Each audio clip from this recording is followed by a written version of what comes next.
नमस्कार, मी हमराज जोशी, पुकार सेवा प्रतिष्ठान. मित्रांनो, काही दिवसापूर्वी आपल्याला एक बेघर रस्त्यावर मुलून भेटलेले एक त्यांचं नाव होतं चंद्रकांत कडके, बापूराव कवडे हे त्यांचं नाव होतं. तर हे आपल्याला मुलुंडमध्ये खूप वाईट बरीस आणि खूप वाईट अवस्थेत पडलेले होते. आम्ही जेव्हा मला कॉल पडला की इथं मदत हवी होती म्हणून आम्ही गेलो पुकार सेवा प्रतिष्ठानच्या माध्यमातून आणि त्यांना मदत केली आणि सिव्हिल हॉस्पिटलमध्ये ॲडमिट केलं. पण त्यांची क्रिटिकल होती, हालत फार वाईट होती, तर आम्ही त्यांना ICUमध्ये ॲडमिट केलं. पण आधार कार्डच्या माध्यमातून आम्हाला माहिती पडलं हे विदर्भातले गडचिरोली आपलं चंद्रपूर नाही गाव कुठलं होतं ते वरोरामधले. तर आम्ही खूप सकाळी दुसऱ्या दिवशी सकाळी आम्ही शोधाशोध चालू केली की तर मग आज मी यांना माहिती विचारतो की यांना तुम्हाला आमचा कशी काय माहिती मिळाली, तुम्ही आमच्यापर्यंत कसे पोहोचलेत, तुम्ही सांगाल का? आता मग त्यापर्यंत आमचा नंबर कसा मिळाला आणि कसं काय? आम्हाला माझ्या भाच्याला तिथून फोन केला होता वरुरेवरून का तुमचा मामा तब्येत खराब आहे बा, ऍडमिट आहे बा, तर मग या बा असं.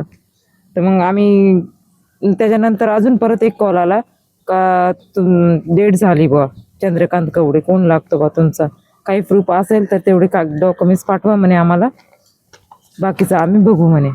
अच्छा, मग आमचा नंबर तुम्हाला कुठून मिळाला? तुमचा नंबर आम्हाला तुम्हीच फोन केला होता. नाही, मी कसं, माझ्याकडे नंबर नव्हता. माझ्या भाच्याने तुमच्या भावाकडून नंबर भेटला, चौकीतून भेटलाय तुमचा नंबर. म्हणजे वाया हा सगळं जे काय झालंय फेसबुकच्या माध्यमातून आणि पोलीस हे सगळे शोधाशोध चालू होते.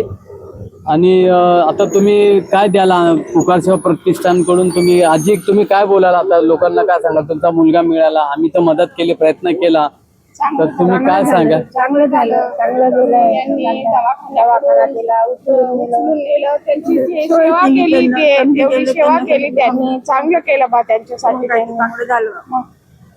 आम्ही प्रयत्न तर केला वाचवण्याचा, पण ऑलरेडी ते आजारी होते पहिलेपासूनच. आणि तुम्ही पण काहीतरी बोलत होतात ना, त्यांना काय होता अगोदर प्रॉब्लेम? तर हातपाय करायचे त्याचेवाले, तेव्हा अगोदर गल्लस पण नाही धरणं होत व्हायचं त्यांच्या त्याने. ते कधीपासून होतं? ते बरेच दिवसापासून होतं, पण आता ते जास्तच झालं होतं. हीट पण यायचं त्याला.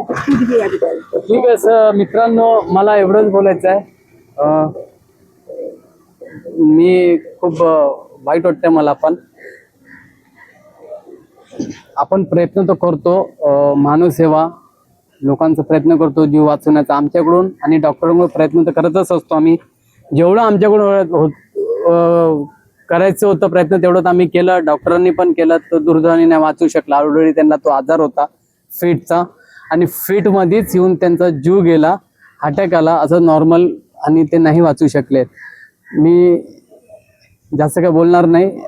प्रयत्न केलाय यांच्या पोलिसांनी आणि पुकार सेवा प्रतिष्ठान यांच्या माध्यमातून आम्ही यांच्या फॅमिलीला सोपवलेलं आहे.